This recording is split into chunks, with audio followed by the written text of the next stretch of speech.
Hello, Scribblers. I hope all your writing and creative endeavors are going well.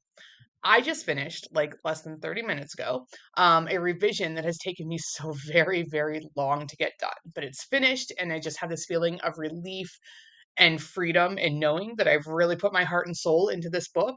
Now I just have to do one more little revision pass before it heads out into the query trenches sometime this summer. Today, I'd like to talk about workshops, classes, and mentorships in the writing world and whether they're worth the time, money, and commitment.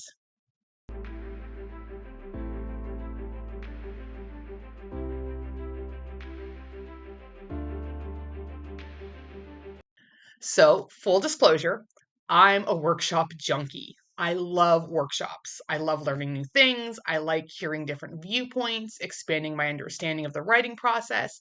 I have never not learned something from a workshop.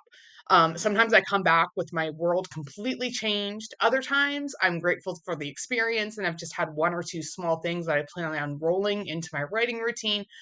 But regardless, I love them just the same. Writing is a strange beast, right? Everyone's process is different, but we all end up with this book shaped thing at the end. I have writing friends whose first drafts are super solid. My first drafts usually are very chaotic, and it normally takes me 2 to 3 revisions before I can actually consider it to be like ready to go out into the world. My process from idea to polished manuscript takes a bit longer. So I'm always looking for ways to simplify and streamline that. And that's where workshops and mentorships come into play for me. Publishing is a hard road from writing and revising your manuscript, querying, navigating the whole agent passes, watching members of your writing group reach milestones, receive recognition while you're still spinning your wheels, right? Of course, even when you achieve milestones like getting an agent or landing a publishing contract, it still continues to be fraught with unexpected roadblocks. Talk to any author, they will tell you, right? At every stage of the game, agents, editors, readers, they're all looking for you as the writer to step up your game. And whether you're just beginning on your journey or you're looking for ways to level up, one of the ways that you can improve your craft and build your writing community is to attend workshops and apply for mentorships. Okay. So I already told you, workshop mentorship junkie. I've attended a lot, both in person, online, and I've even managed to snag a coveted mentorship from a published author, which really upskilled all of my writing and changed so much. Like I'm so much better because of that experience. Yet, here I am, still unagented, unpublished, nothing to show for it, except for the new skills that I have. And no, this is not going to be that kind of a video where I just talk about how discouraging writing can be. But I do think that it's important to acknowledge and note that I have done all of the things that are suggested to writers in order to reach those milestones if that's what they're doing. So, whether you're looking at traditionally published or you're looking at self published, um, reaching those milestones, like you still want to do that. And so they say, oh, try a workshop, try finding a mentor, try doing all this. So I've done that, right? I've had the free critiques, I've had paid critiques. I had that great mentorship, okay? And it's all improved my craft so much, but it hasn't actually helped me to achieve my current goal of securing agent representation. And that's okay, right? Because it's all a process and everybody's journey is different. So mine, this would be my let's see, 5, 4, this I'm almost like 10 years in to my process and from the first time I sent my very first query.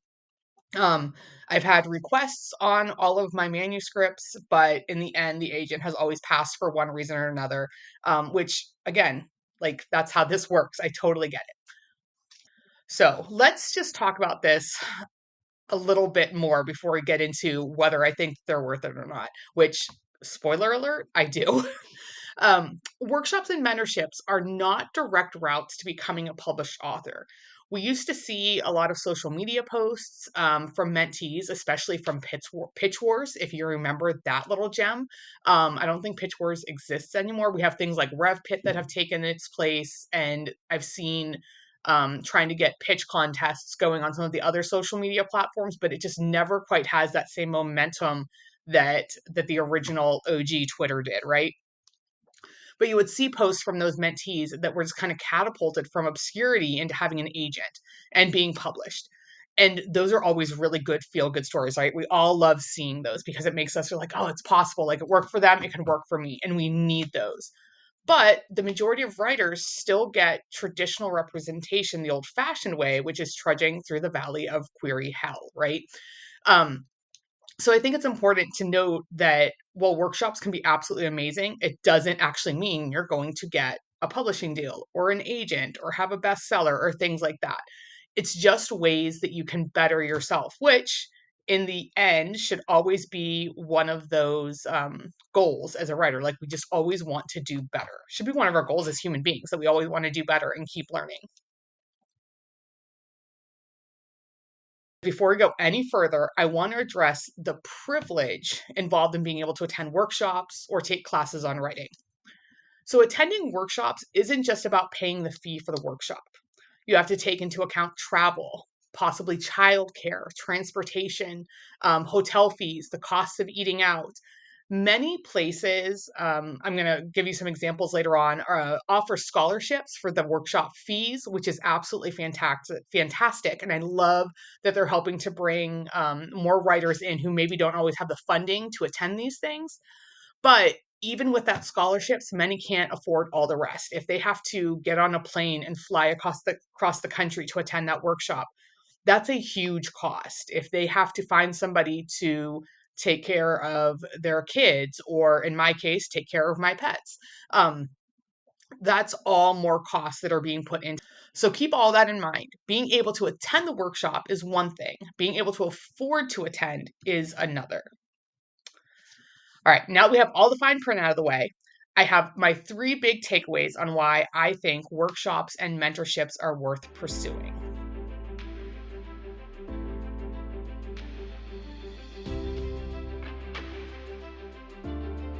Number one, craft knowledge. This is why you applied or signed up in the first place, right? The best thing that you can do is to go into any workshop or mentorship, is to go in with an open mind. Some advice I took to heart and did exactly the way that the instructor presented it. Some things I have adapted to fill my specific needs, and sometimes I learned really cool things or I got insightful tips from other attendees. But no matter how I get that knowledge, I have come to learn. So I need to be open for that, right? Even the advice that seems a little bit unhelpful, or you're like, oh, that doesn't apply to me, that's more for this.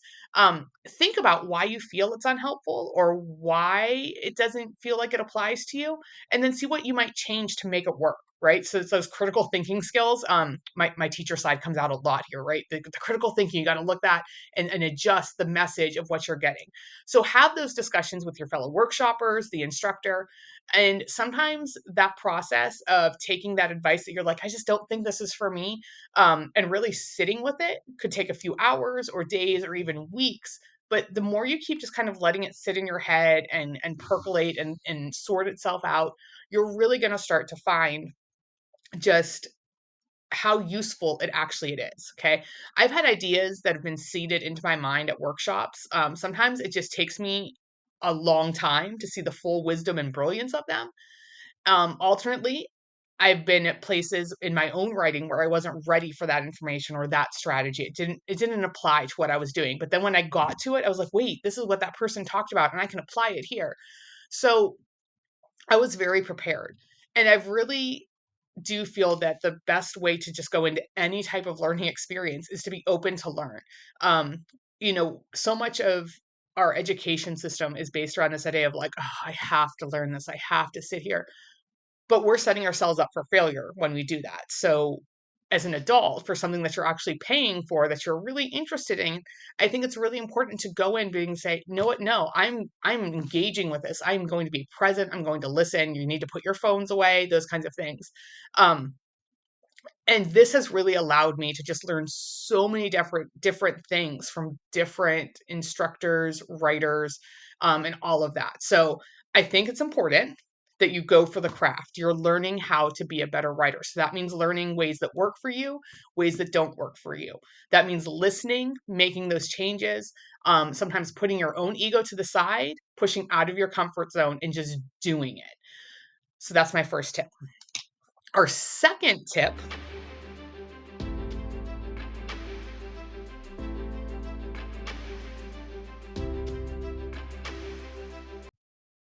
Reason number two is networking.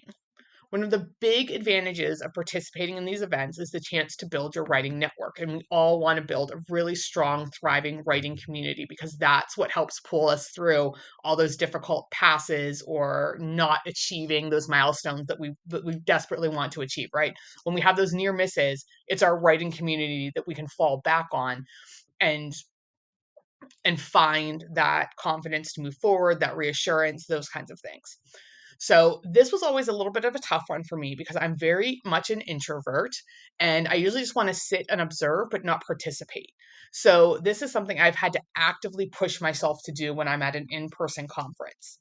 It's easier to do in person because it's really hard sometimes for people to like ignore you if you're just sitting at their table. Like you will eventually be pulled into a conversation. If you're doing if you're just doing something on Discord or Zoom or some other platform where it's an online class, it's much easier to become part of the background and just to fall into full on like lurker mode. So either way, you've really got to work on making those connections, introducing yourself to other people. Um, and kind of a like oddly enough, as you start doing this more and more, you will start going to the same writing conferences as authors of books that you've read. And that for me was always one of the coolest things because I'm sitting here, I'm like, oh my gosh, to my left is this person, and oh my gosh, to my right is this person. And yes, I did just mess up my left and right if you're paying attention.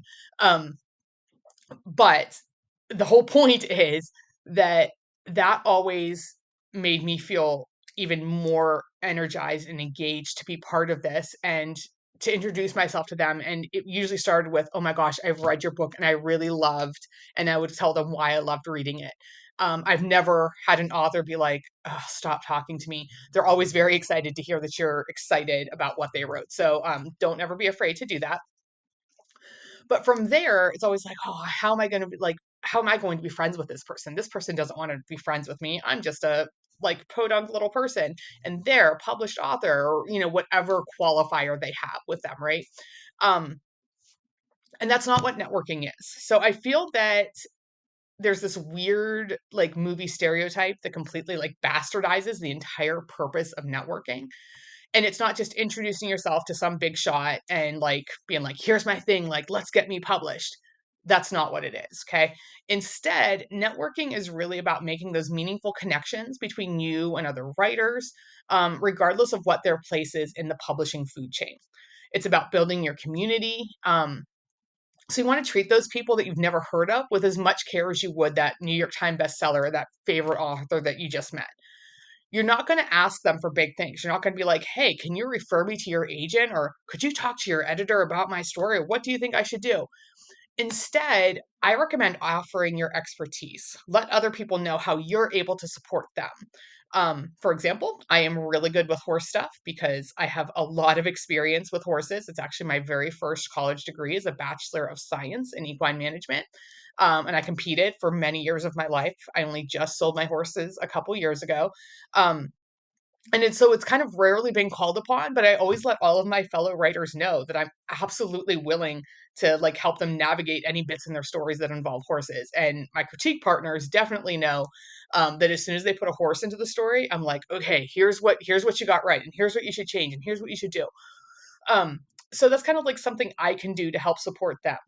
Likewise, I also really love brainstorming plot problems. So it's one of my favorite things. I love just sitting with somebody and be like, okay, so what's holding you back? And then coming up with all these great ideas of how they can figure it out or sort that problem. And by offering these things and encouraging them to reach out to me, I start to build those relationships. And this isn't a situation where you just have to like always be giving your ideas and giving your time. It's like a two-way street, right? So don't be afraid to reach out and just be like, hey, ask those questions. Hey, can you recommend to me maybe a workshop I should attend? I met you at this one. I thought that was really great. Do you have any others you think I could go to that you think would be really good for me in my writing? And you just start building that community. And then the whole point, like now you have more writing people on your side. You can ask, you can get more information, more insight into the entire process. and just more help when you need it, because community is one of the greatest things ever in the writing world. All right, my final reason number 3,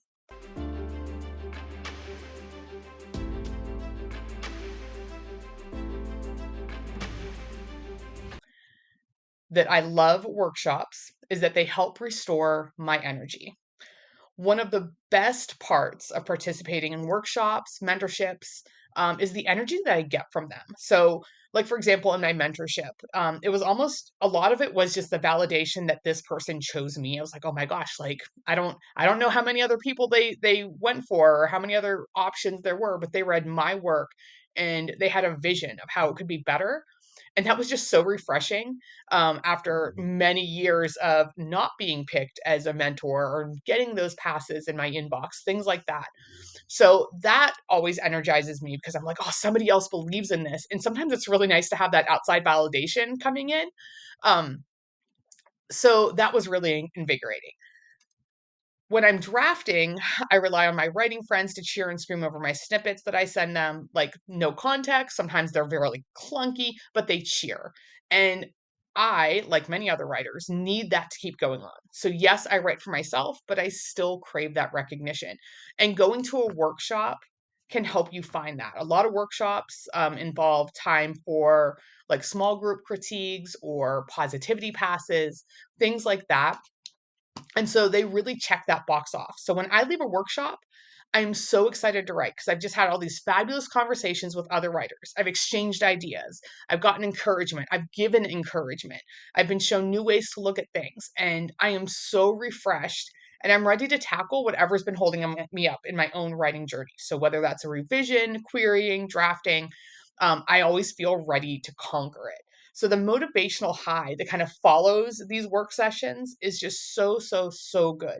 And getting that dynamic interaction is the perfect pick me up, I think, for a lot of writers. So whenever I start to feel a bit burnt out, I sometimes start looking for something. Where can I go to revitalize my spirit? So it's not a cure for burnout, but if you can recognize your early signs, it can help to course correct that and prevent that burnout from becoming an actual thing. You just have to find that motivation. So those are my 3 reasons. Okay, you get excellent craft knowledge, you get to network and meet a lot of other writers, and you also get reinvigorated and motivated, right? So now we get to the part where I have to tell you that sometimes it's not always excitement and laughs. Not every workshop or mentorship is going to knock your socks off, and that is okay. Sometimes you have brilliant writers who just can't teach their craft. Because teaching something is a very different art than actual writing something, right? So sometimes you go in expecting X, sometimes that turns into Y, and you have to suffer through it. And hopefully those kind of conference workshops are like more Zoom workshops where you can just turn off your camera and quietly dip out, but sometimes you're stuck there, right? So I have been to workshops that have absolutely rocked my world, and workshops that made me cringe from either how inaccurate or unhelpful they were. But no matter what, even those really bad workshops, I learned something. Sometimes it was just how not to run a workshop. I'm also an educator. So as I watch people present their ideas, I'm not even only judging material present because I can't just like focus on that. I have to focus on how it's being presented to me. Um, so I'm always looking at things like how prepared is the instructor? Do you engage me with your presentation? Are you answering questions or do you circle around them? Sometimes it just comes down to a clash of personalities. I've had I've seen stories of mentees in different mentorships who just did not get along with their mentor, and other people were like, no, this mentor was great. And sometimes it's just that, and that's okay. Like sometimes people are just not meant to get along. I know lots of people that I don't get along with and people who don't get along with me, so it's a-okay. No matter what, you want to try to find positive things, to take away with you. There's so much value in learning, and what doesn't work for you, just leave it there. It's okay. Like you don't have to. Bellamy has joined us. Come here. Come on. He's the official mascot of the Scribblers Den. He would probably like a second supper because that's what he does. All right, Bellamy break. Bellamy break. All right. I'm not going to let him interfere though. We got to get through this. Okay. So, if you are ready to maybe dive in and you're like, where do I find good writing workshops? Who do I find out is reliable versus maybe not so reliable? Um, it always involves you having to do your research, okay? So first off, I'm going to say there's always us, the Scribblers Den. We have courses on revision, world building, and we offer a variety of coaching packages, okay? I can't not advertise us. This is my YouTube channel after all. A couple other places you might want to consider checking out include the Writing Barn, the Highlights Foundation, Kate Browning's Breakthrough Writer Bootcamp, the Manuscript Academy, and then RevPit. So all of these are really great places where you can learn a lot about the craft of writing. You can interact with agents, writers, publishers, editors, all those different things. Side note, I am not endorsing any of those businesses or events. I'm just saying that those are some really great places to start doing your research and looking at what their offerings are. If you're looking for some quality content, you're going to want to talk to people who've taken their workshops or classes. You're going to be wanting to look at feedback and those kinds of things. In the end, the choice is up to you whether you want to attend a workshop or not. I highly recommend it. I have gained so much from just every workshop I have attended, even the not so great ones. I've always had fantastic people offer to help. I've made genuine connections in the writing world. Like, I could not list the amount of writers that I am still in contact with that I met at workshops 2 or 3 years ago, and workshops 8 years ago that I'm still talking to. So, highly recommend it. All right, so you tell me, what are your thoughts on workshops and mentorships? If you've participated in either, what did you love about it? What other factors do you consider when you're deciding whether to sign up or not? Let me know in the comments. And of course, like and subscribe, and we will see you next Monday. Bye, Scribblers.